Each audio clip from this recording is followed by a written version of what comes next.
Tracy back in 2017, and I just haven't been able to connect with her as much as I would like to. I'm a huge fan of her business. Her nursery is located over on Nolan Road. If you guys find yourself out that way during your open hours, I ought to be able to figure out how to work this. I suggest you stop by. Super cool business. Thanks for your patience while I figure out technology. We had this all figured out this morning. Is your microphone working on power up? And then Tracy, you asked for a clicker, right? Yeah. So that warn button should advance you forward. Okay.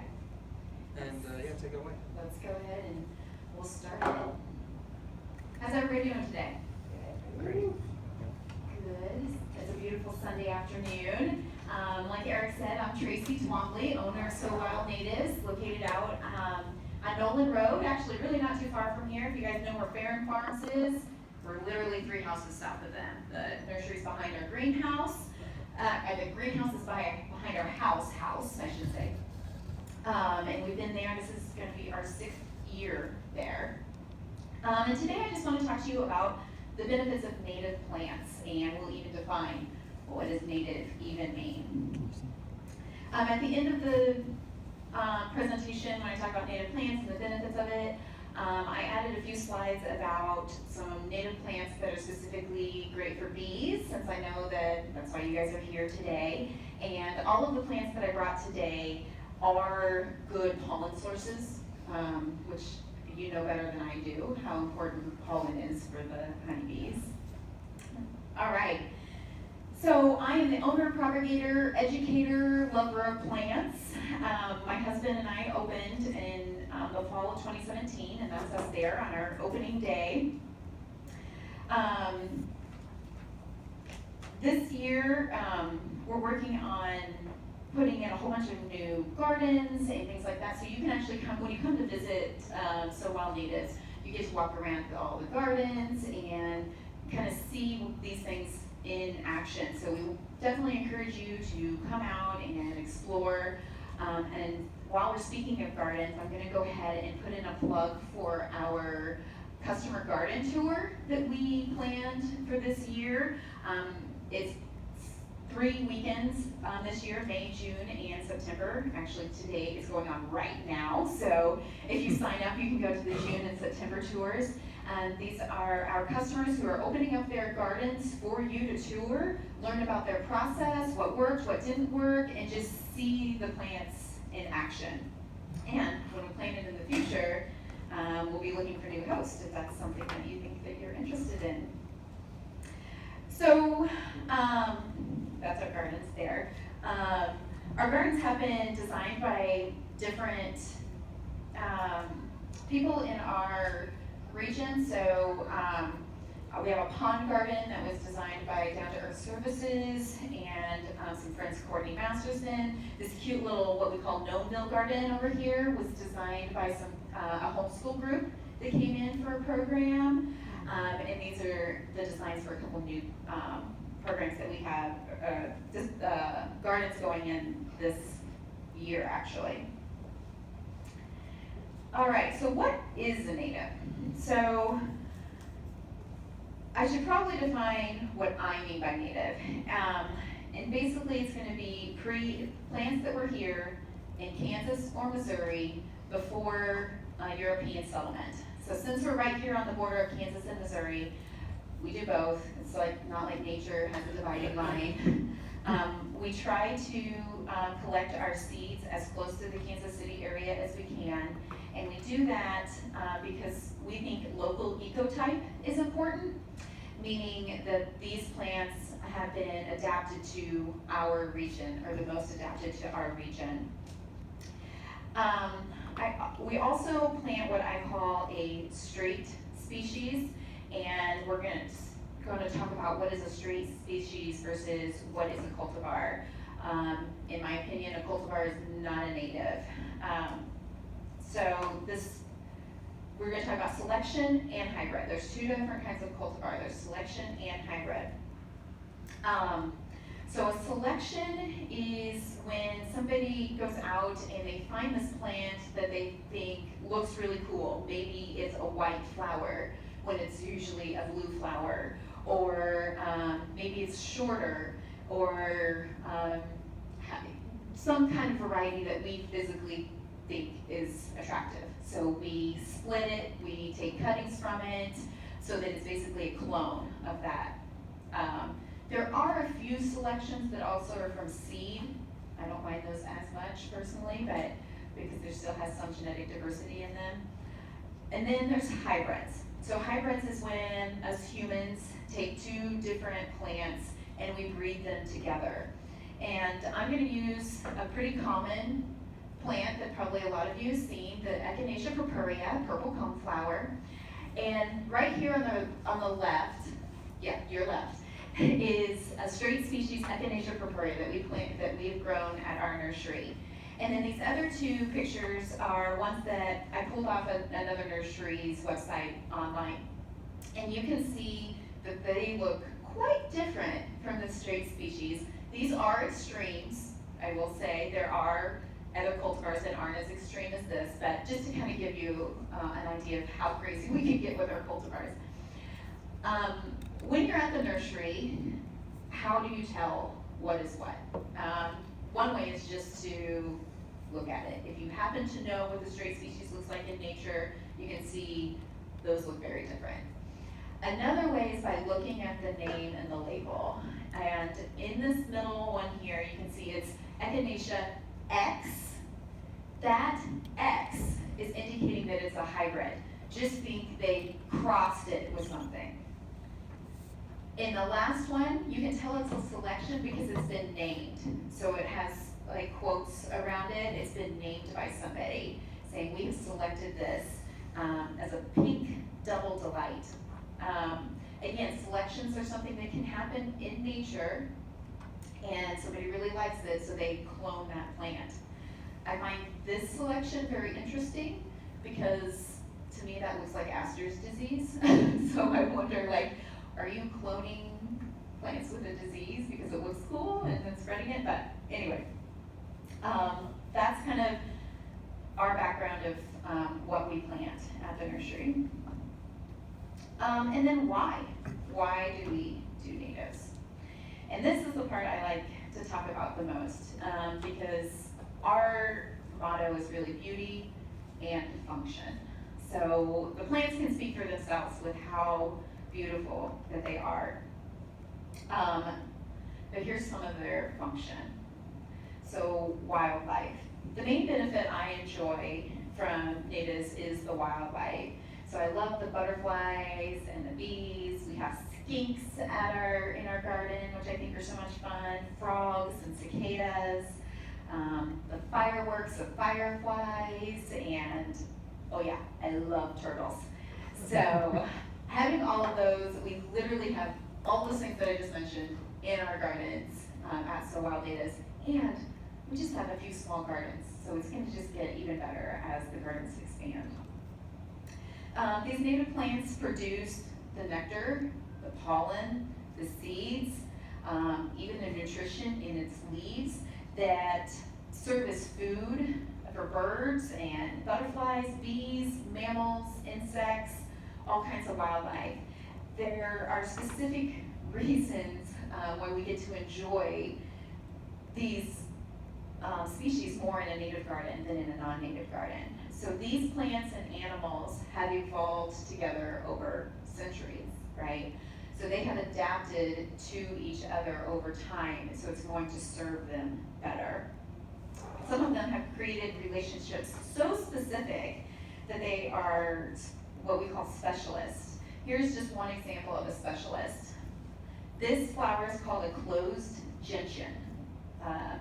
The flower is called a closed gentian because the petals are so tightly closed that it actually looks just, yeah, you can see on the right there just how close it is.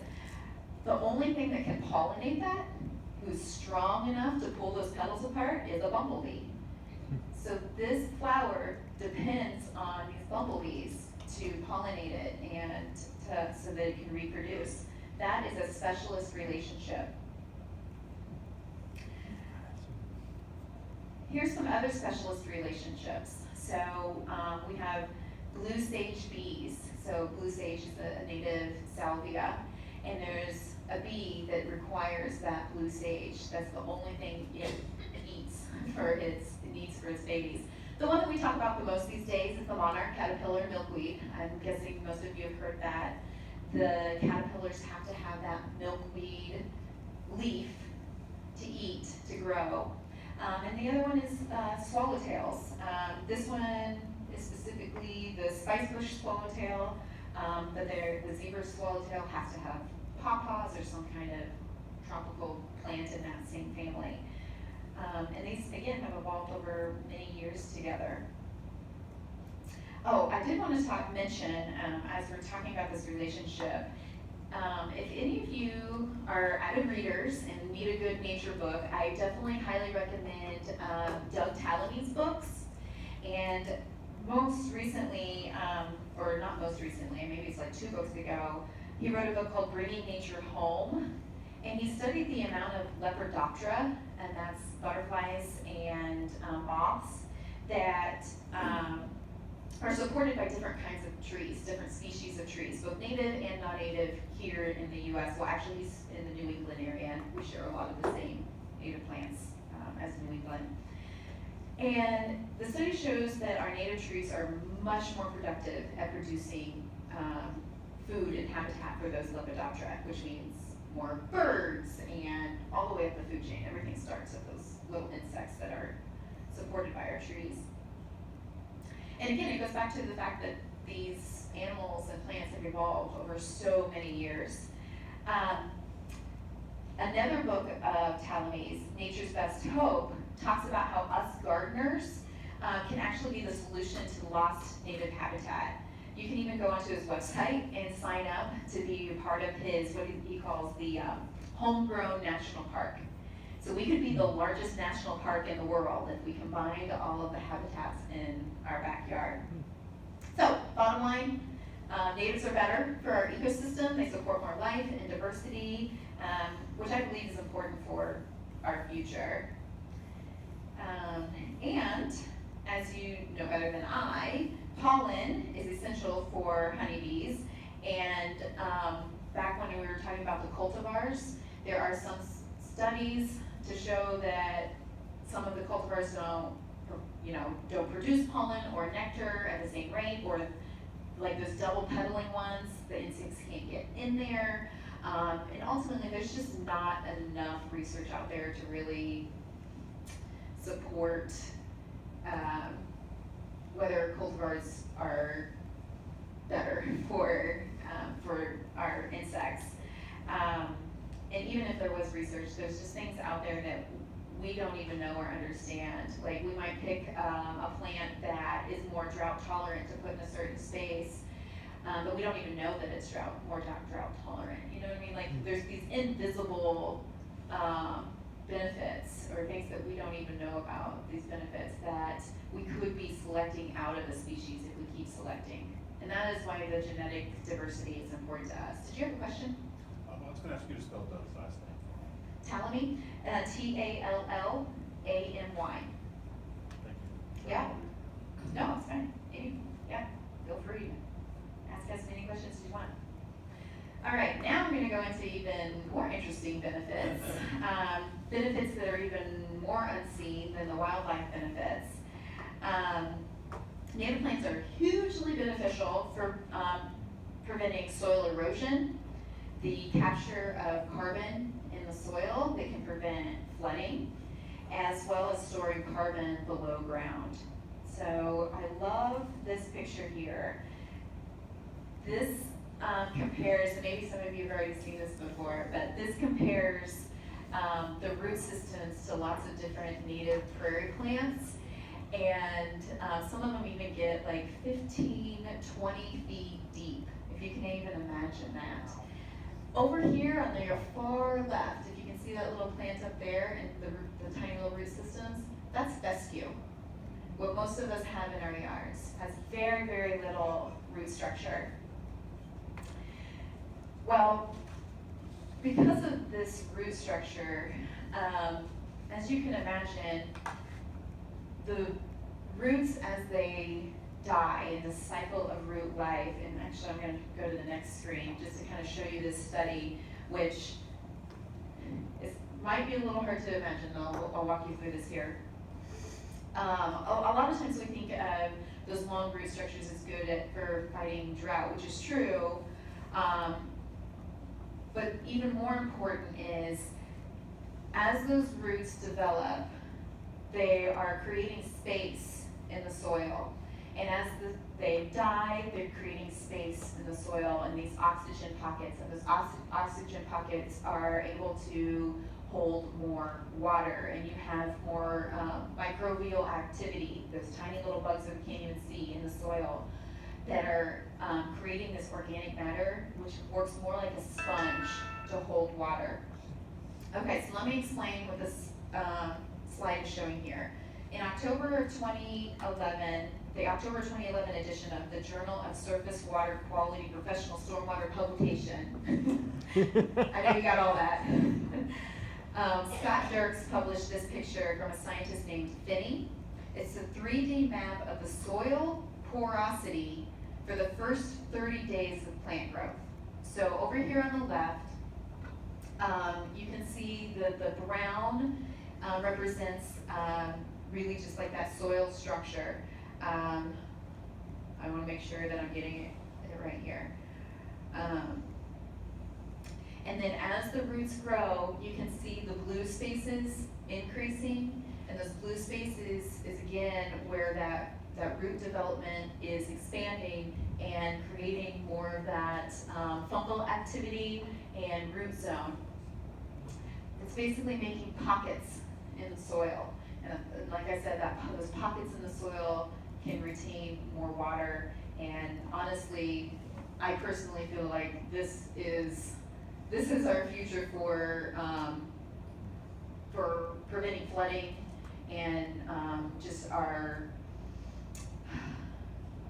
regulation of water, if you will. I'm definitely no expert on this, but Missouri Wildflower Nursery has a good article out about farming with strips of native prairie plantings, just to help not only with soil erosion, but also holding moisture in the water to increase crop yields. All right. Because on the flip side of the water being stored in the ground, it's not being stored in our sewers and everything else, right?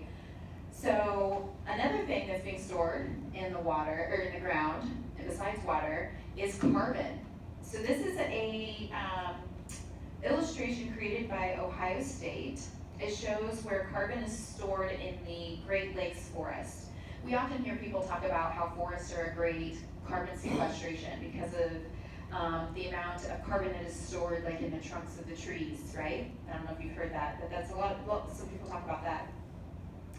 But if you look at this illustration, you'll see that 45% of the carbon is stored in the soil, in the organic matter that's down there.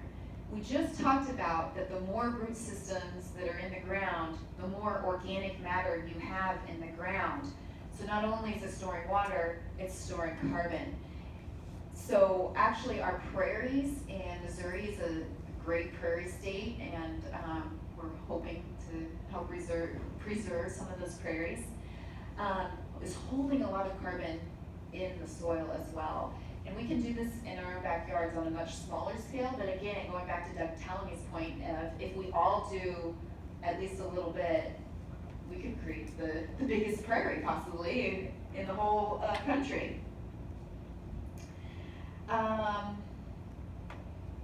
Oh yeah, and I did want to compare, there's 13% that's in the tree roots. There is 40% that's in the trunk and branches, and that is pretty impressive, but there's still even more in that soil matter. I always love this comparison here of we talked about fescue and how small those roots were. And I don't have it written down here, I don't think.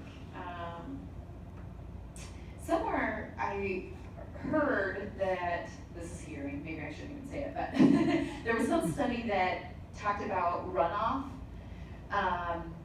and how quickly water runs off of a site. And they said water runs off fescue about the same rate as it runs off concrete. That's how porous it is. It's just not that porous, especially if you have like a manicured fescue lawn. Maybe mine with a bunch of weeds probably doesn't run off of it as quickly.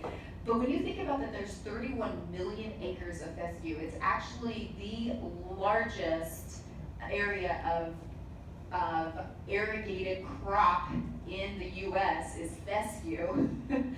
That's a lot of water that's just being shed, and a lot of possibility for root growth that can store both water and carbon underground.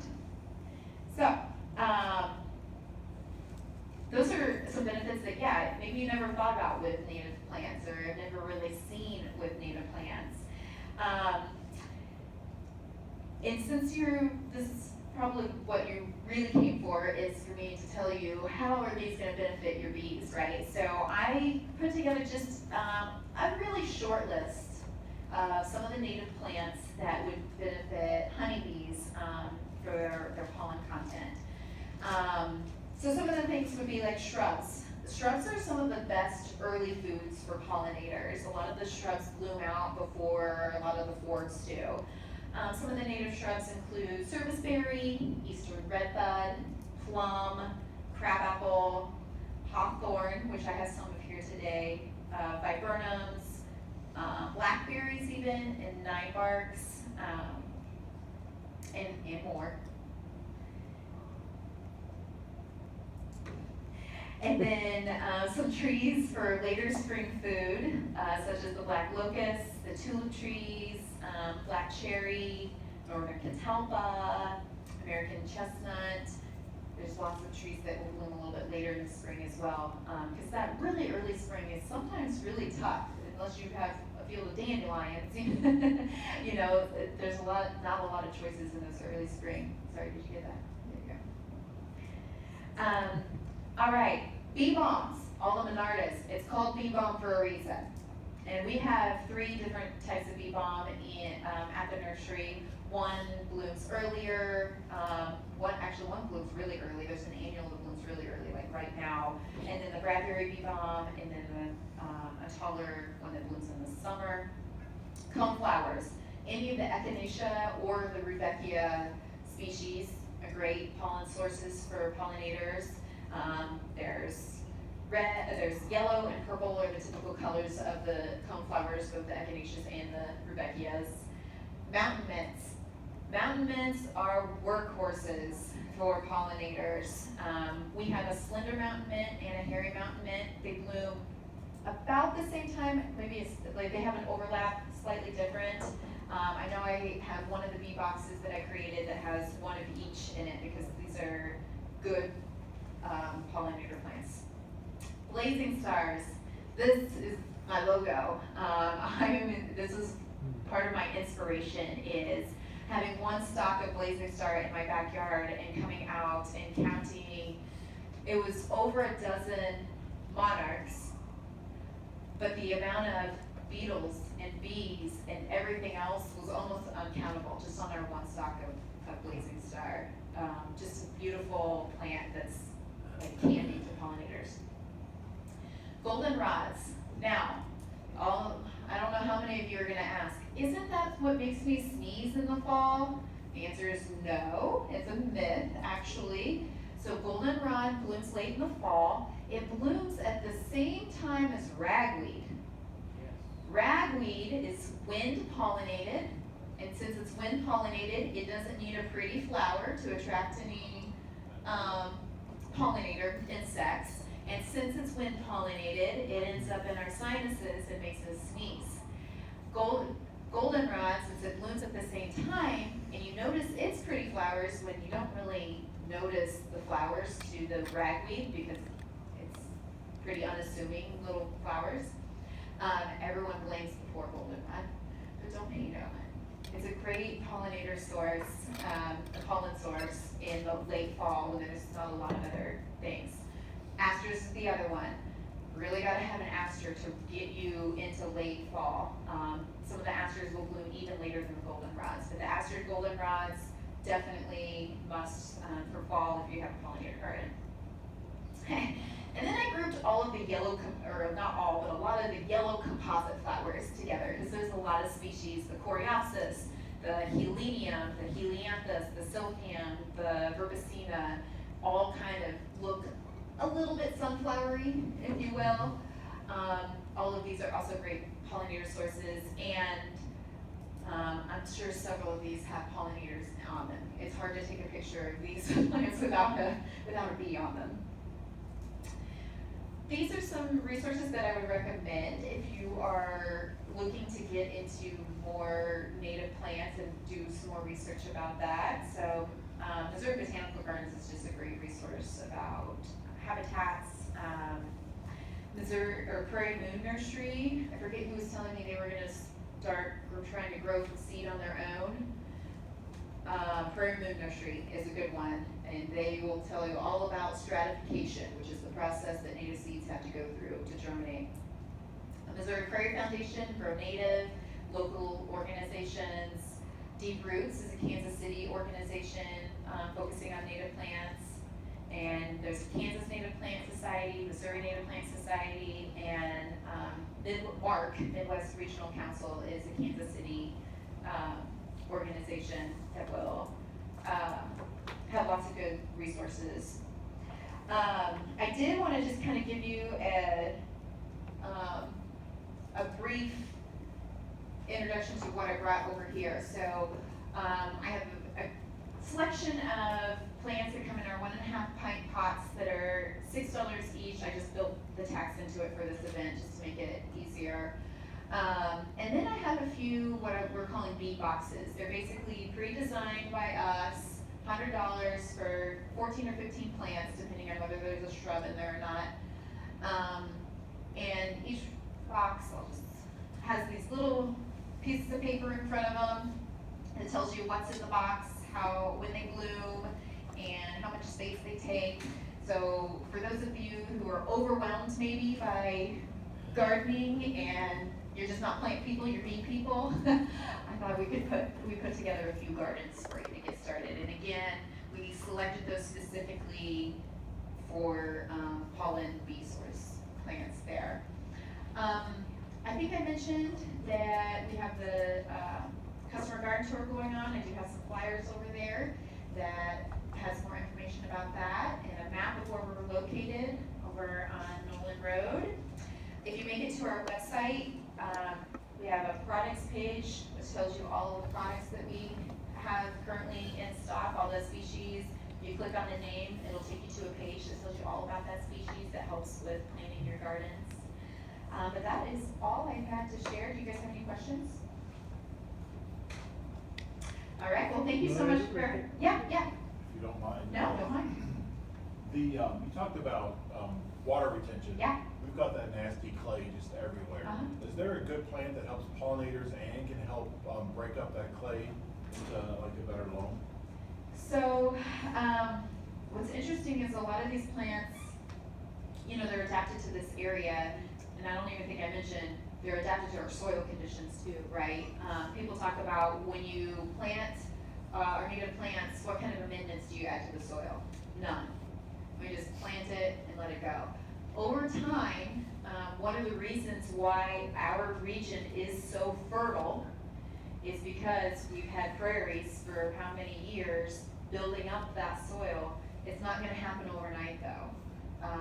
It will definitely help, but it's not gonna happen overnight. Well, your answer is any of these, but it's not gonna be like a quick solution. It's not gonna be a quick solution, possibly not any. There are certain plants that have more shallow root systems.